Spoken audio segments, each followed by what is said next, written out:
Hello and welcome back to my RC channel. I'm AndyRC and today I'm going to be checking out the Seafly Obtain GPS aerial photography quadcopter, and it is clearly a model that is based around the looks, at least, of the DJI Mavic, and I think that is the audience that it is going for. It does have quite a lot of differences compared to the Mavic though. First of all is the camera. So it is on a 3-axis gimbal and it is a tiny camera. It's got this little cover on here that just hooks over the top. Actually quite a nice cover compared to the DJI's solution. But yeah, it is a 1080p camera, so yeah, it doesn't do 4K, but despite that, it's still actually quite a pricey model. I'll link the price in the below. It comes with two options, and that is the option to fly it just from your phone or the controller option. So I've got the controller version here. Now, it's a fold-out model, but it actually folds different than the Mavic as well. Let me see if I can remember. So I think, yeah, both of these back legs here, they first of all click straight and then they fold like that. And I think they go in that sequence. There we go. Yeah. You know, the quality of this plastic, it's not too bad. It's not completely toy grade, I wouldn't say, but it's not on par with the Mavic. The motors are very similar to the Mavic, however the propellers are not the push and twist to remove. They actually need a hex driver to remove them. You are given 2 spare propellers, just like the Mavic. Let's just unfold this again. Yeah, you can't pull that out. Be very careful not to break it. So it's underneath and then out. So the battery solution is a little bit different because obviously on the Mavic it clips in there. This time we have got a very similar DJI looking battery, but it clips in the back there. They say that it will fly for 26 to 28 minutes. Probably not the case, but I shall have to see. The battery, it is a 3S, so 11.1 volt. It's 3,800 milliamp. It does tell you the battery strength indicator on there, but I don't think, at least anyway, it's a smart battery, so I don't think it's going to discharge itself. It does charge at the back here, and you are given a charger in the box, and we've got this little notch here because otherwise you could plug it in the wrong way, and yeah, you probably, nah, it won't plug in the wrong way, so that's good. At least, so that plugs into there. You've got a little light on here, and I think that changes when it charges there, and it's going to be a couple of hours to charge it, and we just have a socket there, so I'll need an adapter for that. Oh, and that unplugs there from the charger as well.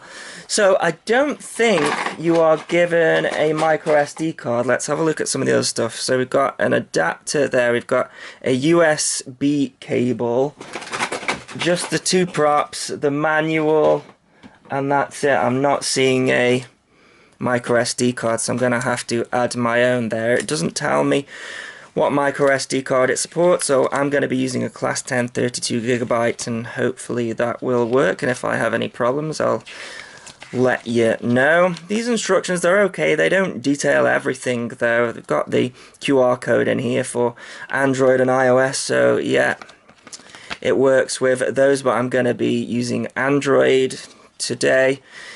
So the SD card slot, it's just on here, and you have to pull this out. I think it's on like a latch. That's really quite tricky to get undone. I'm having to put a lot of force into that.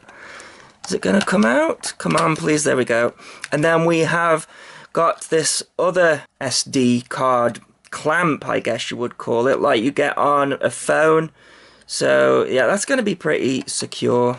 I'm just looking at this little tiny gimbal. It looks impressive, but the little rubber grommets here, they're quite stiff. If you look at the Mavics, it's just basically dangling there. So yeah, I'll have to see if we have any problems with jallow and jerkiness and stuff, because that's a lot stiffer than the Mavics. And of course we know the Mavics video stability is pretty good unless you give it some welly, and then even the Mavic's gimbal can get knocked in strong winds and things like that. Yeah, the quality seems pretty good. We don't have any optical flow, we don't have any sonar, we don't have any object avoidance or anything like that. So we have the controller. So this is the controller version, and it's got a removable battery, which is interesting. Look at this. So this is a 1S battery. It is 2500 milliamp, and the way that you charge this is through this little USB connector here. So that's why you are given this, and then you've got a indicator on here. It's actually quite weird. If you plug the charger in and any of these switches are in the down position, it'll beep at you till you move them all in the back position.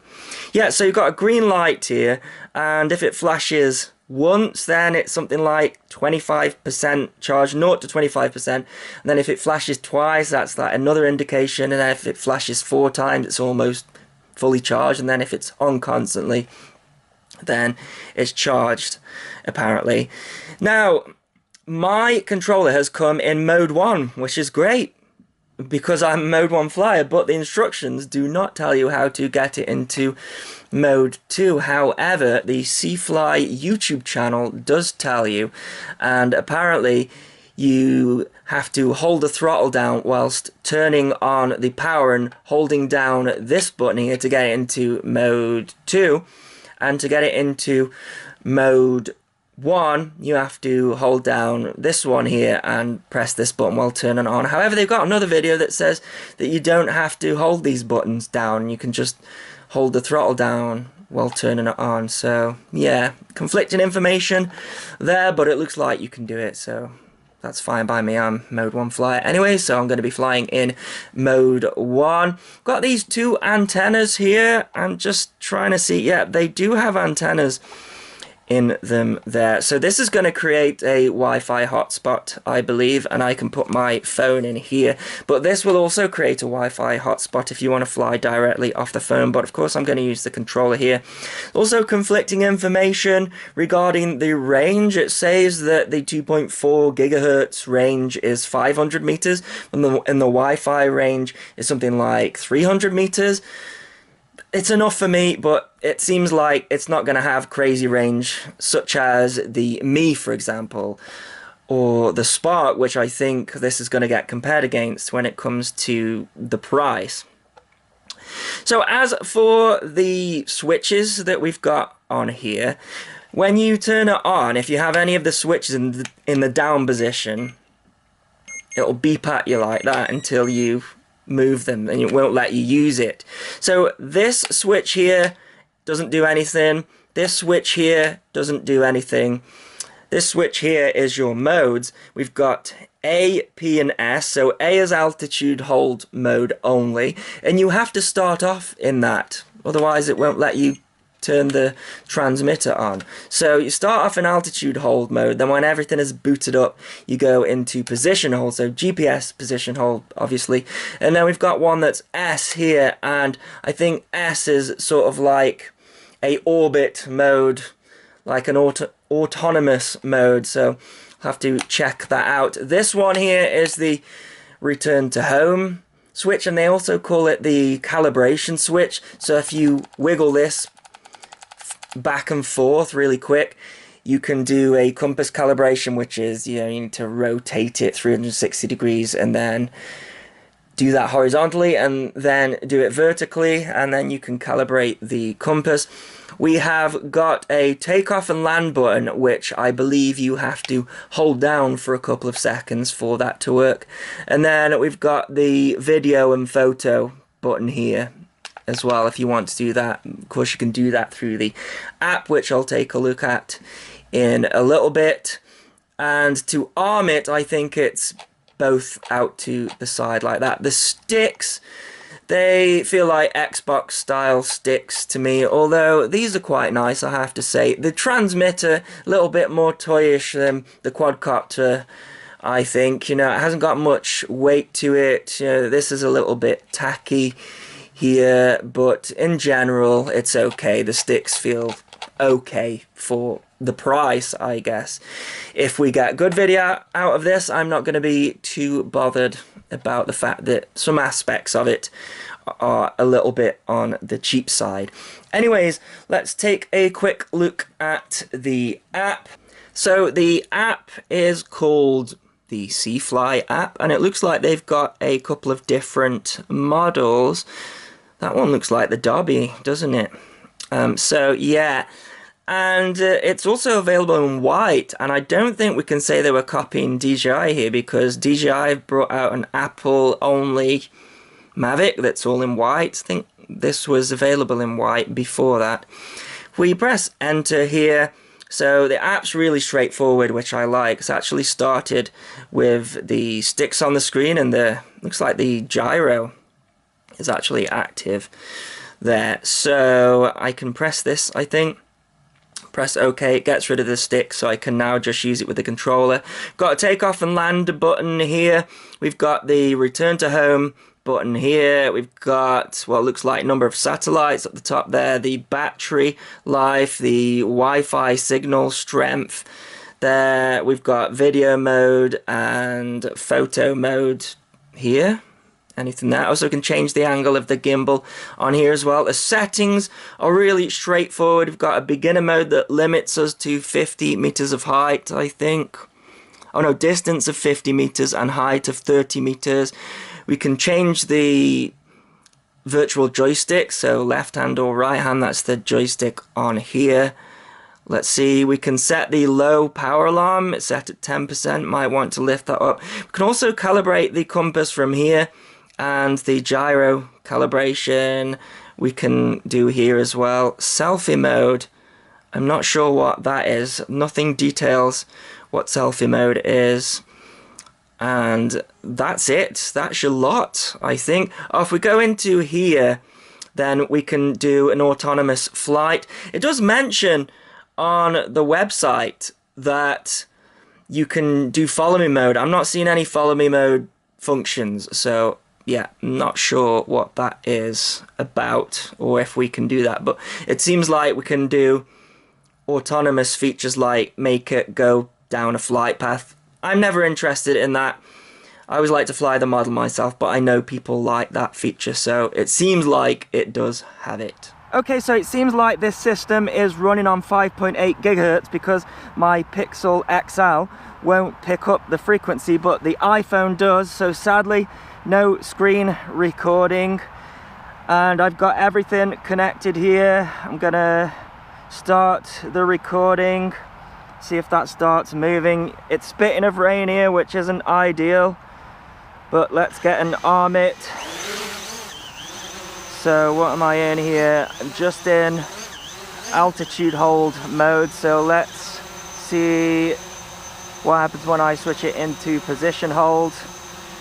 Oh, my phone's in the way. Hang on. What's it doing? It went into circle mode, so yeah, that's not ideal. There we go. GPS mode. There we go.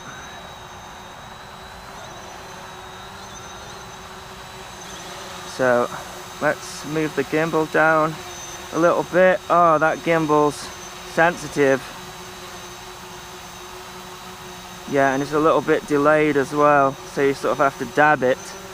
So let's have a look what the video stability is like. It looks okay on the phone, but the quality, yeah, looks like an old 808, doesn't it? Something like that. Well, that's what it looks like on the phone. I think we also have got a date stamp that you can't remove. Now, there's no optical flow, so let's see what the hover is like. Oh, it's so miserable here. It is just gonna throw it down any minute, I think. position holds all right. It's what you'd expect from a copter that doesn't have anything other than GPS. So yeah, that's fine. Let's fly it around a little bit, get a bit of height on, see what happens. See if the gimbal stays level. So I've already calibrated the compass. Oh, it's raining, guys, that sucks. I've already calibrated the compass because the GoPro can interfere with it. Looks like it's staying level. Oh, the rain's coming down, that sucks.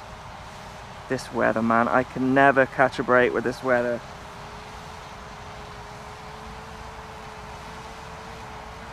So this might be just a quick peek because of the rain.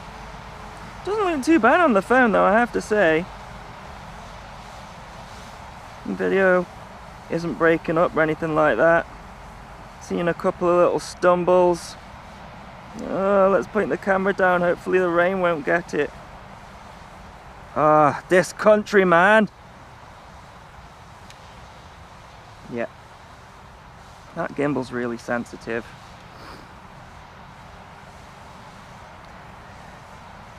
Well, I suppose it is the winter. You shouldn't fly these things in the rain.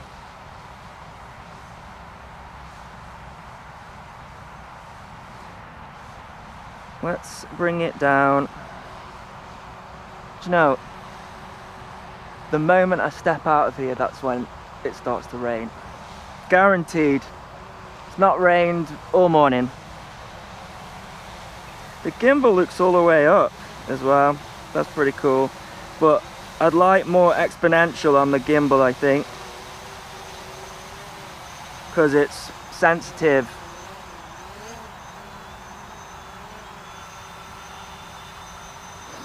Let's see what happens if I go into the circle mode function. A circle mode function is just the copter circling on the spot, by the looks of it. So no orbit mode. I'm not sure how useful that is, but there you go.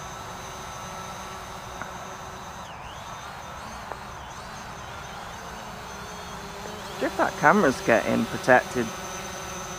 It is proper raining now.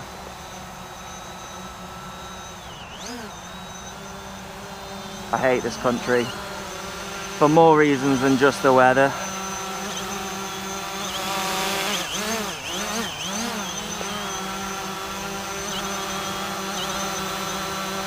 It looks just like a Mavic, you'd never know. Have we got anything on the camera lens?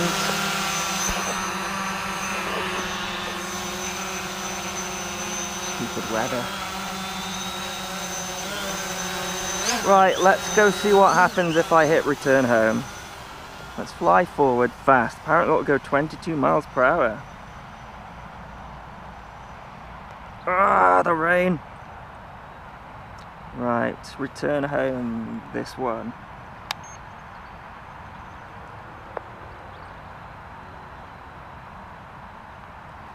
Anything happening?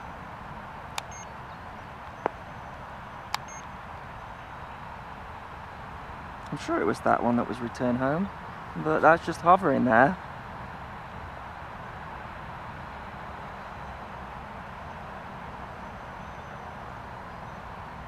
Still just hovering. Let's hit the return home button. No flight cannot be returned. What? It can't be returned. Well, that's just fabulous, isn't it? Why can't it be returned? I'm in position hold mode. Press return home button. No flight cannot be returned. Well, I think that's flying to me, but nothing's happening. So return home not working. This is going great. Throwing it down.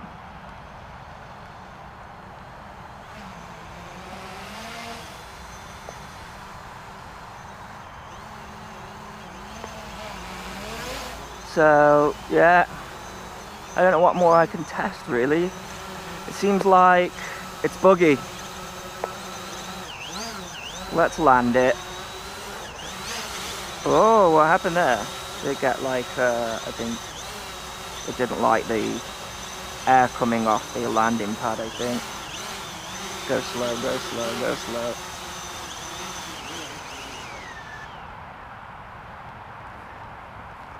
Let's stop the recording at a minute. If it'll let me. Is it gonna let me stop the recording? Stop the recording. Start the recording. Same number of GPS satellites, 0. So, yeah. Well, anyways, it's starting to throw it down, so I think I'm gonna leave it there. It seemed to fly nice. The footage looks nice on the phone, but yeah, maybe I'll have to come and do another flight because this is what I'm dealing with all of the time. So I've come back to the house to try and figure some stuff out, and I think I know why the return to home wasn't working. You see, I noticed when I was flying that I wasn't getting any telemetry, so I wasn't getting any GPS satellites or any battery level or anything like that. And when I was pressing that button, it was saying no flight, cannot be returned. So what I then did was I connected the phone direct to the quadcopter. So let's see if I can go and do that. So C-Fly drone. So that's just connecting there. So if we go back to the app, there you go, look, you can see that connected directly to the copter, we now have got the GPS telemetry, and it's saying that after a 8-minute flight, the battery is at 60%. So I could well believe that you could get a 20-minute flight time out of this. So there's the controller not connected, just so you can see. So it seems like that it's a little bit buggy, and I imagine return to home will work now. So what you have to do is boot the copter up first of all, connect to it via the phone, then if you turn this on and then redirect the phone, it then seems to save the GPS and telemetry information. So that looks like a bug to me. So I'm kind of glad that it started raining, because it meant I had to come back here and figure this out. I can't say whether the issue will be there on Android, but it wouldn't connect to my Android phone because of the 5.8 gigahertz frequency. As for the camera quality, it's just not up to scratch whatsoever. 1.3 megabit for 1080p is just not good enough. It needs to be at least 20 megabit, so, you know, it needs to be 20 times higher to have a decent picture. The gimbal, you know what, actually wasn't too bad. I mean, the video quality was really low, so I couldn't tell whether it was doing many knocks, but it looked okay to me. It's just that the footage wasn't good. The horizon seemed pretty level. The gimbal needs exponential on it. The video feed to the phone was fantastic. It didn't break up. One thing you have to bear in mind though is if you do connect your phone direct to the copter and not the controller, you're going to get limited range compared to the controller. And they are of very similar names, and if it loses connection with this, it might try to reconnect with this or connect with this straight away, so you need to be careful of that. But other than that, I would say it's got potential, but out of the box, it's not completely ready. Now, this has been sent to me as an early product, so I'm hoping that C-Fly updates some of these issues. I think the main one for me is the camera. I can live with sorting all this return to home thing out. There's a workaround at least, but there's no workaround, at least as far as I know, for the low camera quality. And for the price, that needs sorting out because it's got some stiff competition. We've got the Mi 4K drone, which, yeah, it's bigger, it doesn't fold up, but it's just so much better in terms of camera quality. And we've got the Spark, which is around a similar price, and again, I think better camera quality, 1080p, so a similar match. and it doesn't fold up, but I think you get better camera footage out of it. We also need a way to get rid of that blooming date stamp so it doesn't look like an old 808 camera, because that's what it looks like at the moment. In fact, I would even say that the quality of this is not as good as an 808 camera, because an 808 16 camera has got a higher bit rate than this. So for me, yeah, it needs the camera improving. It'd be nice to have 1080-60, but if they did 1080-30 and just got the quality up to scratch, then maybe it'd be worth the money. But there you go. That is my review of the Seafly Obtain, and if they do any updates to this, I'll make another video. It does look like it's got a long flight time. I didn't get to check that out, but it's 60% after like an 8 to 10 minute flight, so I think we can assume that it's going to have a decent flight time. But that's no good if it doesn't have decent camera footage. So I'll put a link in the description if you wish to check one out, and as always, thanks so much for watching. Please continue to subscribe. Cheers.